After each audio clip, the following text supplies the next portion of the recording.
Hola, mi nombre es Elena y hoy voy a contarte la historia más dolorosa y a la vez más increíble de mi vida. Voy a hablarte de cómo mi esposo me abandonó cuando estaba embarazada de 8 meses, junto con la persona en quien más confiaba en el mundo, mi mejor amiga.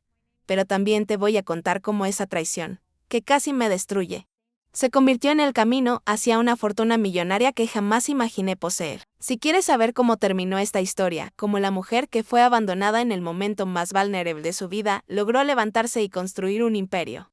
Suscríbete a nuestro canal y dale like a este video. Tu apoyo ayuda a que mi historia llegue a más personas que, como yo, necesitan recordar que nunca es demasiado tarde para dar la vuelta por encima. Todo comenzó hace 3 años. Tenía 32 años, estaba casada con Roberto desde hacía 8 años y llevábamos 2 años intentando tener un bebé. Cuando finalmente quedé embarazada, pensé que era el momento más feliz de mi vida. Roberto parecía emocionado, compramos ropa de bebé juntos, elegimos nombres. Y yo soñaba con nuestra pequeña familia perfecta.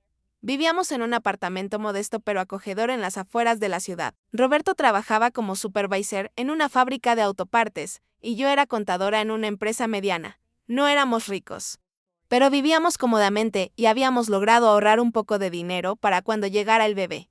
Mi mejor amiga se llamaba Carmen. La conocía desde la universidad.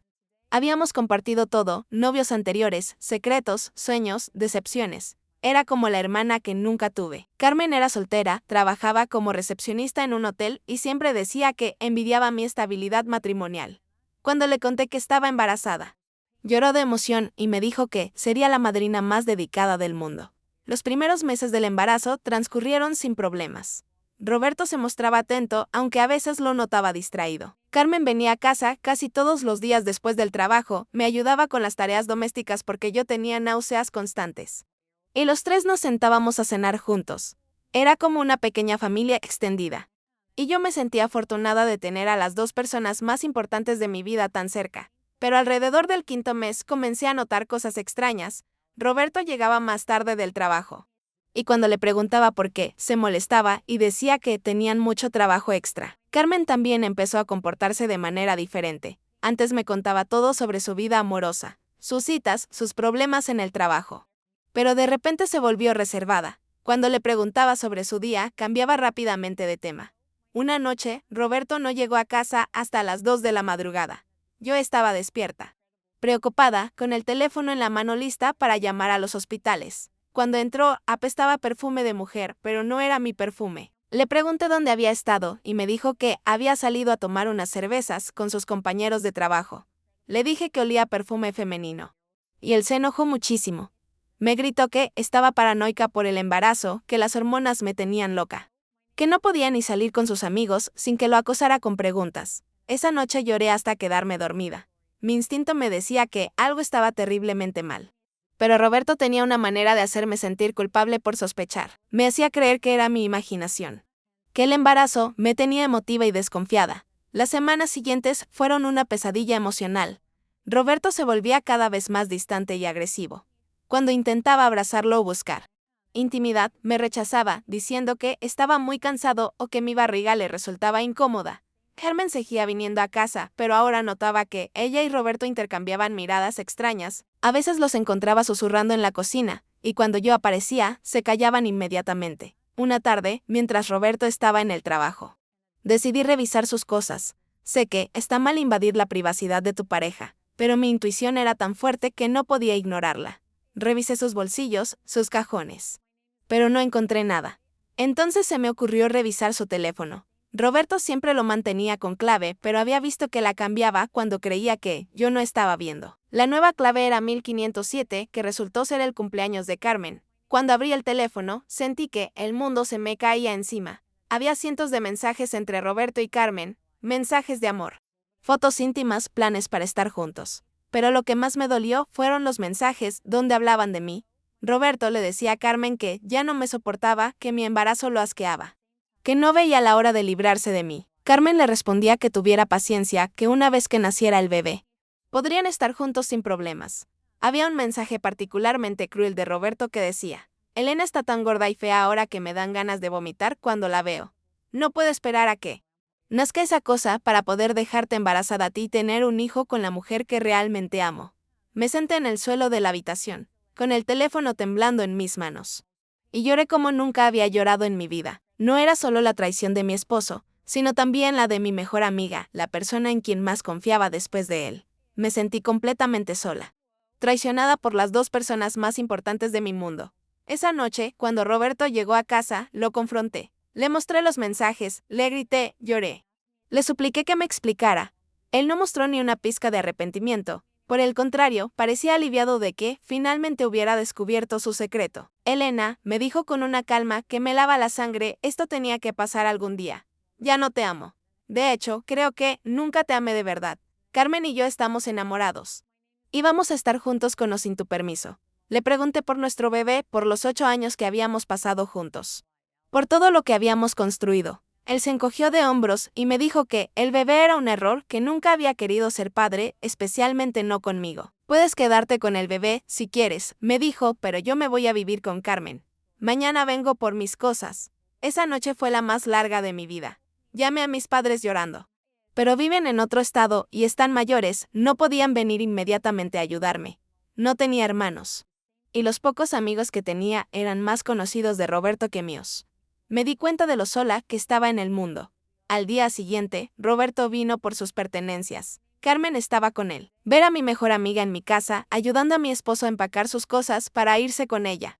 Fue una de las experiencias más humillantes de mi vida. Carmen ni siquiera me miraba a los ojos. Cuando intenté hablar con ella, preguntarle por qué me había traicionado así. Roberto se interpuso y me dijo que no la molestara. Carmen no te debe ninguna explicación, me dijo. Esto es entre tú y yo y ya está decidido. Antes de irse, Roberto me entregó una carta que había preparado su abogado. Era una solicitud de divorcio express y en ella renunciaba a cualquier derecho sobre el bebé, pero también renunciaba a cualquier obligación financiera. Básicamente, me estaba diciendo que me las arreglara sola con todo. Espero que entiendas que es lo mejor para todos, me dijo mientras se dirigía hacia la puerta con sus maletas. Tú puedes rehacer tu vida.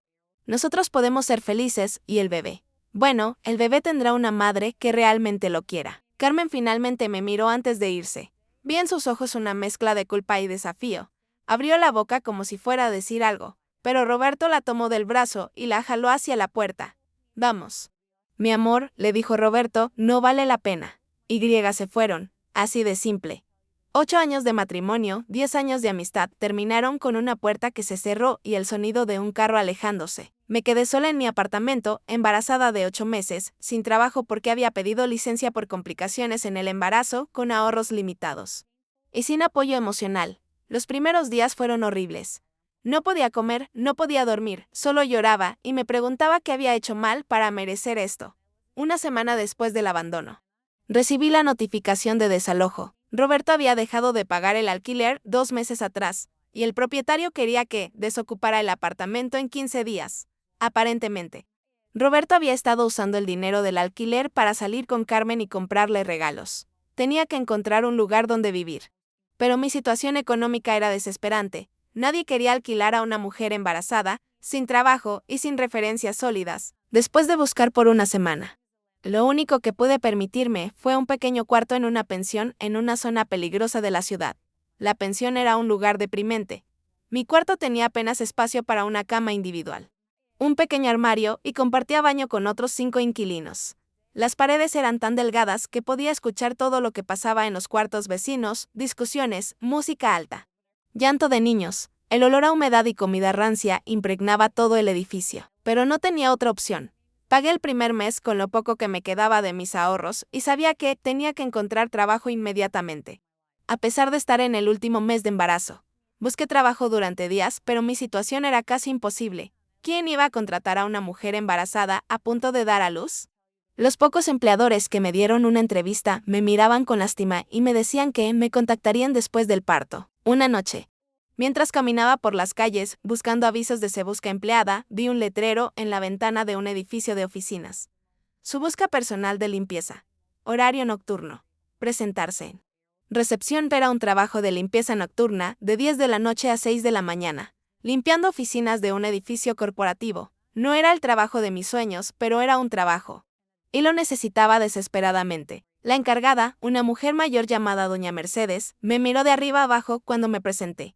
Noto inmediatamente mi embarazo avanzado. Pero también debe haber visto la desesperación en mis ojos. Mira, niña, me dijo, este trabajo es pesado. Hay que aspirar, trapear, limpiar baños, vaciar basureros. ¿Estás segura de que puedes hacerlo en tu estado? Le dije que sí, que necesitaba el trabajo desesperadamente, que era muy responsable y trabajadora. Ella suspiró y me dijo que me daría una oportunidad, pero que si no podía cumplir con el trabajo, tendría que buscar a otra persona, el pago es mínimo, me advirtió. Pero es en efectivo y semanal. Si trabajas bien, puedes quedarte después del parto. Acepté inmediatamente, era mejor que nada. Y por lo menos tendría algo de dinero para sobrevivir las primeras semanas después de que naciera el bebé. Empecé esa misma noche. El trabajo era agotador, especialmente en mi estado. Tenía que limpiar 5 pisos de oficinas, cada uno con aproximadamente 20 oficinas individuales, más las áreas comunes, baños y la cocina compartida. Mis pies se hinchaban terriblemente. Me dolía la espalda y tenía que parar cada media hora para descansar porque me quedaba sin aliento. Pero algo extraño pasó durante esas primeras noches de trabajo. A pesar del cansancio físico y la tristeza que llevaba en el corazón, comencé a sentir una sensación de propósito que había perdido desde que Roberto se fue. Era mi trabajo. Lo estaba haciendo yo sola y cada peso que ganaba era mío. Una noche, mientras limpiaba una oficina en el 5º piso, encontré un sobremanila que había caído detrás del escritorio. Lo recogí para ponerlo de vuelta en el escritorio, pero estaba abierto y algunos papeles se salieron. Mientras los recogía del suelo, no pude evitar ver de qué se trataban. Eran documentos legales relacionados con propiedades inmobiliarias. Había contratos de compra-venta, títulos de propiedad. Y algo que me llamó mucho la atención, un testamento. No era mi intención leer documentos privados. Pero el nombre en el testamento me resultaba familiar, Esperanza Morales García. Esperanza Morales García había sido mi abuela materna. Murió cuando yo tenía 12 años, y siempre recordé que era una mujer muy querida en su pueblo natal. Pero mi familia nunca habló mucho de ella. Mis padres se mudaron a la ciudad cuando eran jóvenes y perdieron contacto con el pueblo de la abuela. Lo que estaba leyendo no podía ser cierto. Según el testamento, mi abuela Esperanza había dejado propiedades importantes, una casa grande en el centro del pueblo, varios terrenos. Y algo que me hizo temblar las manos, acciones de una empresa minera que operaba cerca del pueblo. Pero había un problema. El testamento estaba fechado hace 15 años y, al parecer, la familia nunca había reclamado la herencia. Los documentos indicaban que la propiedad había estado en proceso legal durante años, esperando a que aparecieran los herederos legítimos. Mi corazón empezó a latir muy rápido. Era posible que mi abuela hubiera dejado una herencia significativa y que mi familia nunca se hubiera enterado. Era posible que yo, en mi momento más desesperado, hubiera encontrado la solución a todos mis problemas. Guardé los documentos cuidadosamente en mi bolso. Sabía que no debía tomarlos, pero también sabía que esta podría ser la oportunidad de mi vida. Al día siguiente, con el dinero que había ganado en mi primera semana de trabajo, fui a ver a un abogado. El abogado, un hombre mayor llamado Dr. Ramírez, revisó los documentos con interés creciente, me hizo muchas preguntas sobre mi abuela, mi familia y nuestra historia familiar. Le mostré documentos que comprobaban que era nieta de Esperanza Morales García, mi acta de nacimiento, el acta de nacimiento de mi madre y el acta de defunción de mi abuela. Señora Elena, me dijo, después de revisar todo, estos documentos son legítimos y usted efectivamente es heredera legítima de Esperanza Morales García. Pero tengo que preguntarle, ¿cómo obtuvo estos documentos? Le expliqué la situación, que los había encontrado mientras trabajaba limpiando oficinas, que los documentos estaban en el suelo, que reconocí el nombre de mi abuela. Le aseguré que no había robado nada, que simplemente había recogido papeles que estaban tirados. El doctor Ramírez me explicó que los documentos pertenecían a un bufete de abogados especializado en propiedades no reclamadas. Habían estado buscando a los herederos de Esperanza Morales García durante años. Sin éxito, aparentemente, me dijo. Su abuela era dueña de propiedades muy valiosas, además de la casa y los terrenos. Las acciones de la empresa minera han aumentado considerablemente de valor en los últimos años. Estamos hablando de una herencia que podría valer varios millones de pesos. No podía creer lo que estaba escuchando, varios millones de pesos. Yo, que estaba viviendo en una pensión deprimente, trabajando de noche limpiando oficinas, embarazada y abandonada, podría ser millonaria. Pero, continuó el doctor Ramírez, el proceso legal para reclamar la herencia puede tomar varios meses. Necesitamos reunir toda la documentación, presentar la reclamación ante el juzgado y esperar la resolución legal. ¿Usted está preparada para eso? Le dije que sí, que haría lo que fuera necesario. El doctor Ramírez aceptó llevar mi caso y acordamos que me cobraría sus honorarios una vez que la herencia fuera resuelta. Mientras tanto, yo seguía trabajando en la limpieza nocturna, viviendo en la pensión, esperando que naciera mi bebé. Pero ahora tenía algo que no había tenido en meses: esperanza. 2 semanas después de encontrar los documentos, me desperté en la madrugada con contracciones muy fuertes. Había llegado el momento del parto. Tomé el pequeño bolso que había preparado con las pocas cosas que tenía para el bebé y me dirigí al hospital público. El parto fue largo y difícil. Estuve en trabajo de parto durante 14 horas. Completamente sola. No tenía a nadie que me acompañara, que me sostuviera la mano, que me dijera que todo iba a estar bien. Las enfermeras eran amables, pero estaban ocupadas con muchas otras pacientes. Durante las horas más intensas del parto, pensé en Roberto y Carmen. Me imaginé que, en ese mismo momento, estarían juntos, felices, sin preocuparse por lo que me estaba pasando a mí. Pensé en todo lo que había perdido, pero también en todo lo que podría ganar. Finalmente, a las 3:47 de la madrugada, nació mi hija. Era una niña preciosa, con mucho cabello negro y los ojos más hermosos que había visto en mi vida. Cuando la enfermera me la puso en el pecho, sentí un amor tan profundo e instantáneo que supe que todo lo que había pasado había valido la pena solo por conocerla. ¿Cómo se va a llamar?, me preguntó la enfermera. Victoria, respondí sin dudar. Se va a llamar Victoria porque, de alguna manera, su nacimiento representaba mi primera victoria sobre las circunstancias que habían tratado de destruirme.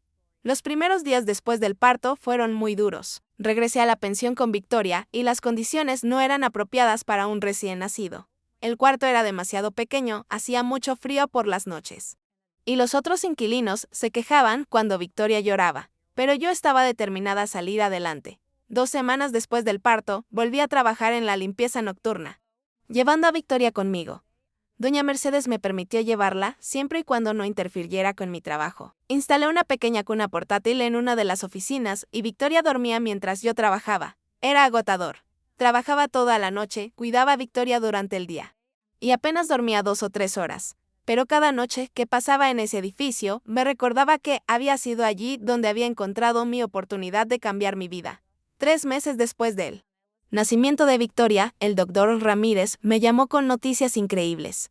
La herencia había sido aprobada oficialmente. Yo era oficialmente la heredera legítima de Esperanza Morales García, y el valor total de la herencia era aún mayor de lo que habíamos calculado inicialmente. Señora Elena, me dijo por teléfono, necesita sentarse para escuchar esto. La herencia total, después de todos los trámites legales y mis honorarios, asciende a 8.700.000 pesos. Además, las acciones de la empresa minera siguen aumentando de valor, por lo que esta cantidad podría crecer significativamente en los próximos años. Casi me desmayé. 8.700.000 pesos. Era más dinero del que había soñado tener en toda mi vida. Pero eso no es todo, continuó el doctor Ramírez. La casa de su abuela en el pueblo ha sido evaluada y está en perfectas condiciones. Aparentemente, la municipalidad la ha mantenido todos estos años esperando a que aparecieran los herederos. Es una casa hermosa, grande, con un jardín precioso. Podría vivir allí o alquilarla por una suma considerable. Esa noche, después del trabajo, me senté en mi pequeño cuarto de la pensión, con Victoria durmiendo en mis brazos, y lloré. Pero esta vez no eran lágrimas de tristeza, sino de alivio, de gratitud, de incredulidad ante cómo había cambiado mi vida. Al día siguiente, renuncié a mi trabajo de limpieza. Doña Mercedes me felicitó cuando le conté sobre mi herencia, y me dijo que me merecía toda la felicidad del mundo después de todo lo que había pasado. Eres una mujer muy fuerte. Elena, me dijo, tu hija va a estar muy orgullosa de ti cuando sea mayor. Lo primero que hice con el dinero fue encontrar un apartamento decente para Victoria y para mí. Encontré un hermoso apartamento de 2 habitaciones en un barrio seguro, con un parque cerca y buenas escuelas. Por primera vez en meses, Victoria y yo teníamos un hogar de verdad. Después, decidí ir al pueblo de mi abuela para conocer la casa que había heredado. El pueblo era pequeño pero pintoresco, rodeado de montañas y con una plaza central muy bonita. La casa de la abuela Esperanza estaba en la mejor zona del pueblo, cerca de la iglesia principal. Cuando vi la casa por primera vez, entendí por qué mi abuela había sido una mujer respetada en el pueblo. Era una casa colonial hermosa, de 2 pisos, con un jardín lleno de flores y árboles frutales. Tenía 6 habitaciones, 3 baños, una cocina grande, incluso una pequeña biblioteca. Los vecinos me recibieron con mucho cariño cuando supieron que era nieta de Esperanza. Me contaron historias sobre ella, cómo ayudaba a las familias necesitadas, cómo organizaba las fiestas del pueblo, cómo era conocida por su generosidad y sabiduría. Tu abuela siempre decía que algún día uno de sus nietos vendría a reclamar la casa, me dijo una vecina anciana, decía que cuando llegara el momento correcto, la familia regresaría al pueblo. Decidí quedarme en el pueblo por unas semanas para conocer mejor el lugar y decidir qué hacer con la propiedad. Victoria y yo nos instalamos en la casa de la abuela y por primera vez desde su nacimiento, mi hija tuvo un jardín donde jugar y aire puro para respirar. Durante nuestra estancia en el pueblo, recibí una llamada inesperada. Era Carmen. Elena, me dijo con voz temblorosa. Necesito hablar contigo. ¿Podemos vernos? Mi primera reacción fue colgar el teléfono. No tenía nada que decirle a la mujer que había traicionado nuestra amistad y había contribuido a la destrucción de mi matrimonio, pero algo en su voz me hizo cambiar de opinión. ¿Qué quieres, Carmen?, le pregunté fríamente. Por favor, Elena, solo dame 5 minutos. Hay cosas que necesitas saber sobre Roberto. Sobre lo que realmente pasó. Acepté verla, más por curiosidad que por cualquier deseo de reconciliación. Quedamos de encontrarnos en un café en la ciudad, lejos del pueblo donde ahora vivía. Carmen llegó al café visiblemente nerviosa y demacrada. Se veía pálida y había perdido mucho peso. Cuando se sentó frente a mí, lo primero que hizo fue llorar. Elena, perdóname, me dijo entre sollozos, he cometido el error más grande de mi vida. Y no he podido vivir con la culpa. Le dije que era demasiado tarde para las disculpas, que el daño ya estaba hecho. Pero ella insistió en que escuchara lo que tenía que decirme. Roberto me engañó a mí también, me dijo. Todo fue una mentira desde el principio. Me contó una historia que me dejó completamente sorprendida. Carmen, Roberto se había acercado a ella con un plan específico. Le había dicho que nuestro matrimonio ya estaba acabado, que yo lo había estado engañando con otro hombre, y que él necesitaba evidencia para poder divorciarse sin tener que darme una pensión alimenticia. Me dijo que, si yo lo ayudaba a conseguir pruebas de tu infidelidad, él se divorciaría de ti y podríamos estar juntos, me explicó Carmen. Me hizo creer que tú ya no lo amabas, que habías estado planeando dejarlo en cuanto naciera el bebé. Roberto había manipulado a Carmen para que se acercara más a mí, para que tratara de descubrir si yo tenía una aventura amorosa, cuando Carmen no encontró ninguna evidencia porque no existía. Roberto cambió su estrategia. Entonces me dijo que tendríamos que inventar la evidencia, continuó Carmen. Me convenció de que sería mejor para todos si simplemente fingíamos tener una aventura para que él pudiera divorciarse rápidamente. Pero la aventura fingida se había vuelto real. Roberto había seducido a Carmen genuinamente y ella había caído completamente enamorada de él. Pensé que él me amaba de verdad, me dijo Carmen. Me decía que eras una mujer amargada, que no lo entendías, que conmigo había encontrado el amor verdadero. Sin embargo, la realidad era muy diferente. Roberto había usado a Carmen para salir del matrimonio sin responsabilidades financieras, pero nunca había tenido la intención de construir una vida seria con ella. 2 meses después de que se fue de tu casa, me contó Carmen. Empezó a tratarme mal. Me decía que era demasiado necesitada, que no le daba espacio, que no era tan interesante como había pensado inicialmente. Roberto había comenzado a desaparecer por días, diciéndole a Carmen que tenía viajes de trabajo, pero Carmen descubrió que había estado viendo a otras mujeres. La semana pasada lo encontré con otra mujer en un restaurante, me dijo Carmen, llorando más fuerte, cuando lo confronté. Me dijo que nunca habíamos tenido una relación seria, que yo había malinterpretado todo. Carmen me contó que Roberto le había dicho que ella había sido solo una distracción conveniente, una manera fácil de salir de un matrimonio que ya no quería. Me dijo que las mujeres como tú y como yo éramos demasiado complicadas, que él necesitaba estar libre para encontrar a alguien mejor, me relató Carmen. Escuché toda la historia de Carmen con una mezcla de satisfacción y tristeza. Satisfacción porque se había hecho justicia de alguna manera. Roberto había mostrado su verdadera naturaleza y había lastimado a Carmen como me había lastimado a mí. Pero también tristeza porque me di cuenta de que Carmen había sido, en cierta medida, otra víctima de las manipulaciones de Roberto. Elena, me dijo Carmen al final de su confesión. Sé que no tengo derecho a pedirte perdón. Sé que destruí nuestra amistad y contribuí a arruinar tu historia y tu dolor. Comprendo que Roberto te manipuló, pero tú tomaste tus propias decisiones. Carmen, elegiste traicionar una amistad de 10 años. Elegiste ayudar al hombre que estaba abandonando a su esposa embarazada. No te odio, pero no puedo perdonarte. Lo que necesito ahora es paz. Y esa paz solo la puedo encontrar lejos de ustedes dos. Me levanté de la silla, dejé un billete en la mesa para pagar los cafés y la miré por última vez. Espero que encuentres tu camino. Carmen, le dije con sinceridad, pero sin calidez. Pero mi camino ya no incluye el tuyo. Salí del café sin mirar atrás. Por primera vez, sentí que el capítulo de Roberto y Carmen estaba verdaderamente cerrado. Ya no había ira, solo una profunda e inamovible indiferencia. Su drama, su miseria. Sus mentiras ya no me pertenecían. Eran fantasmas de una vida pasada que ya no era la mía. Cuando regresé al pueblo, a la casa de mi abuela, abracé a Victoria con una fuerza renovada. Ella era mi presente y mi futuro. Todo lo demás era simplemente ruido.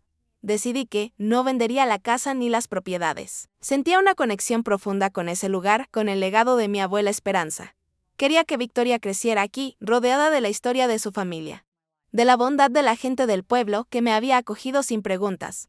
Los meses siguientes fueron un torbellino de actividad. Con la ayuda del Dr. Ramírez, quien se convirtió en un mentor y una figura paterna para mí, comencé a administrar mi herencia de manera inteligente. No quería ser simplemente una mujer rica que vivía de sus rentas. Quería construir algo. Crear algo que honrara la memoria de mi abuela y le diera a mi hija un futuro aún más brillante. Yo era contadora de profesión. Así que los números no me asustaban. Estudié los informes de la compañía minera en la que tenía acciones. Investigué el mercado inmobiliario local. Me di cuenta de que el pueblo, a pesar de su encanto, tenía mucho potencial sin explotar. Muchas de las casas antiguas estaban en mal estado y había una falta de servicios para la creciente población de familias jóvenes que buscaban un lugar más tranquilo para vivir. Así nació mi primer gran proyecto, Inversiones Esperanza, una pequeña empresa de desarrollo inmobiliario que nombré en honor a mi abuela. Mi primera inversión fue la propia casa de la abuela. Contraté a un equipo de arquitectos y constructores locales para restaurarla a su antigua gloria, pero con todas las comodidades modernas. Fue un proyecto de amor, y durante la renovación encontré diarios viejos de mi abuela que me contaron más sobre su vida. Era una mujer de negocios increíblemente astuta, que había comprado terrenos y propiedades cuando nadie más veía su valor. Me sentí inspirada por su visión. Una vez que la casa estuvo terminada, se convirtió en la joya del pueblo y en mi hogar permanente. Luego, comencé a comprar otras propiedades deterioradas, en lugar de demolerlas. Mi empresa se especializó en restaurarlas, preservando la arquitectura histórica del pueblo. Contraté a gente local, generando empleo y revitalizando la economía de la zona. Transformamos viejas casonas en hermosos apartamentos para familias, pequeños locales comerciales y hasta un hotel boutique. No fue fácil. Hubo momentos de duda, problemas con los contratistas, noches en las que me quedaba despierta estudiando planos y belensis, con Victoria durmiendo en una cuna junto a mi escritorio. Pero cada ladrillo que ponía, cada propiedad que salvaba, me llenaba de un orgullo y una satisfacción que ningún cheque de un trabajo de oficina me había dado jamás. Estaba construyendo mi propio imperio, ladrillo a ladrillo, con mis propias manos y mi propia mente. Pero el éxito más grande no fue el financiero. Fue ver a Victoria crecer feliz y saludable. Tenía un jardín enorme para correr, amigos en el pueblo y una madre que, aunque trabajaba duro, siempre estaba allí para ella. Le hablaba constantemente de la bisabuela Esperanza, de su fuerza, de su generosidad. Quería que Victoria supiera que venía de un linaje de mujeres fuertes. Con el tiempo, mi labor no pasó desapercibida. Los periódicos locales empezaron a escribir artículos sobre la mujer que está devolviéndole la vida al pueblo. Mi historia, aunque contada sin los detalles más dolorosos, se convirtió en una inspiración para muchos. Y siguiendo el ejemplo de mi abuela, comencé a invertir en la comunidad. Creé una fundación que ofrecía becas para los jóvenes del pueblo y microcréditos para mujeres que querían empezar sus propios negocios. Sabía lo que era sentirse sola y sin recursos, y juré que usaría mi fortuna para asegurar que otras mujeres en situaciones difíciles tuvieran la oportunidad que yo casi no tuve. Pasaron 3 años. Victoria estaba a punto de cumplir 4 años. Inversiones Esperanza era ahora una de las empresas más respetadas de la región. Yo había pasado de ser una víctima abandonada a una líder comunitaria, una empresaria exitosa y, lo más importante, una madre feliz. Había aprendido a confiar de nuevo, no en un hombre, sino en mí misma, en mi intuición y en la bondad de la gente que me había rodeado. Y entonces, cuando pensaba que el pasado estaba completamente enterrado, apareció de nuevo. Fue una tarde de martes. Estaba en mi oficina, que había instalado en una de las habitaciones de la casa con vistas al jardín donde Victoria jugaba con su niñera. Mi secretaria me anunció por el intercomunicador que un hombre llamado Roberto solicitaba verme. Mi corazón se detuvo por un segundo. Roberto, El nombre sonaba como un eco de un mundo lejano y doloroso. Mi primer instinto fue decirle que lo echara, pero luego, una calma helada me invadió. Ya no era la misma mujer que él había abandonado.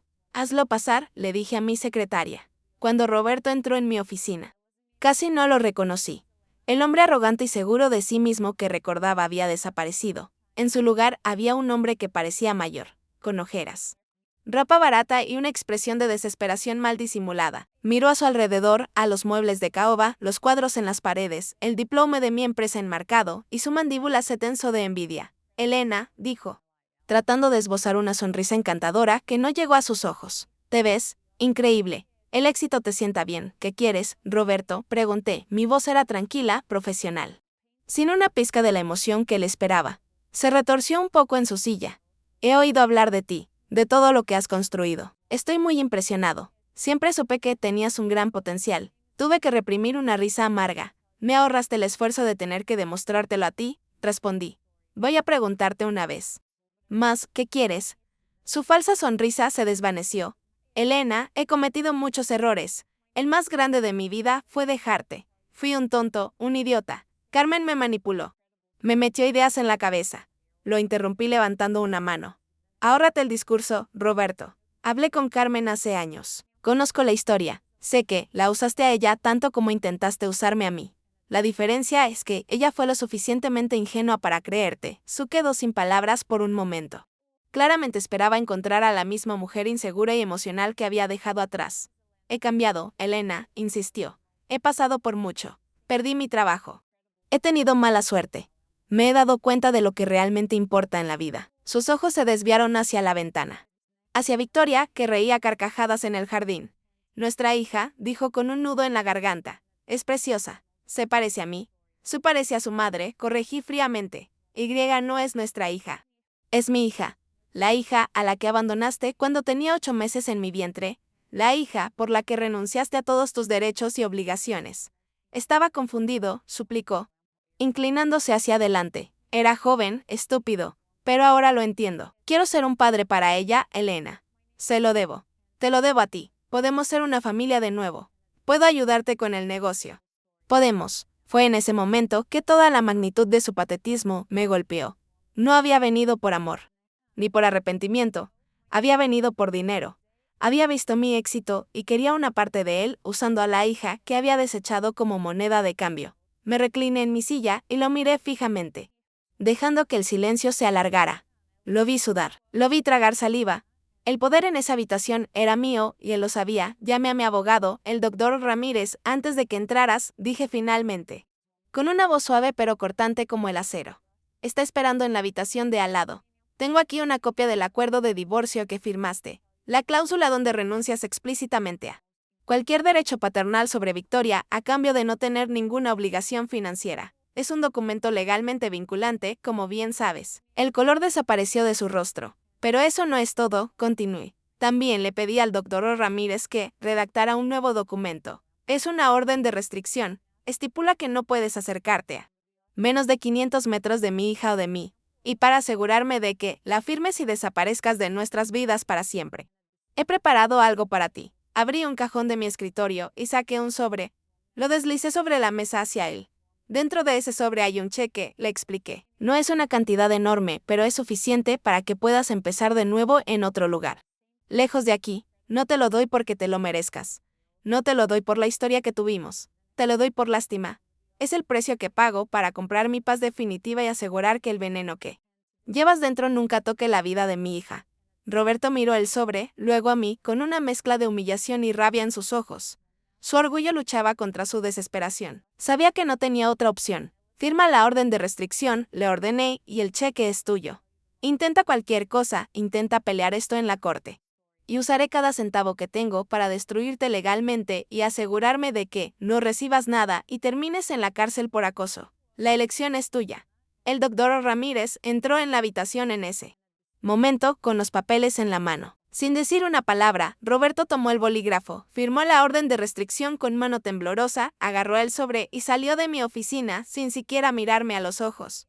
Cuando la puerta se cerró, solté un suspiro que no sabía que estaba conteniendo. No sentí alegría, no sentí triunfo, sentí nada. Roberto se había reducido a lo que siempre fue, un problema que podía resolverse con dinero. Miré por la ventana a mi hija. Victoria había recogido una flor y corría hacia la casa para dármela. Mi corazón se llenó de un amor tan inmenso que borró la última sombra del pasado. Mi vuelta por encima nunca se trató de vengarme de Roberto o de Carmen, se trató de construir una vida tan plena, tan rica y tan feliz que su traición se convirtiera en una nota a pie de página insignificante en la increíble historia de mi vida. Hoy, Victoria tiene 10 años. Es una niña inteligente, amable y segura de sí misma. Inversiones Esperanza ha ayudado a transformar no solo mi pueblo, sino varias comunidades vecinas. La fundación que cree ha ayudado a cientos de mujeres a encontrar su independencia. A veces, por la noche, cuando la casa está en silencio, me siento en la biblioteca de mi abuela y pienso en el camino que he recorrido. Pienso en la joven asustada y embarazada, llorando en el suelo de un apartamento vacío. Pienso en la mujer agotada, limpiando oficinas en la oscuridad de la noche. Con los pies hinchados y el corazón roto, no desearía ese dolor a nadie, pero estoy agradecida por la fuerza que me obligó a encontrar. La traición de Roberto no me destruyó, me liberó de una vida pequeña, de un amor falso, y me empujó hacia un destino mucho más grande de lo que jamás había soñado. Mi nombre es Elena, y esta fue mi historia. La historia de cómo perdí todo para encontrarme a mí misma, y de cómo el abandono más cruel se convirtió en los cimientos de mi imperio. Y la lección más grande que aprendí es que a veces, el final de tu cuento de hadas es solo el comienzo de tu verdadera vida.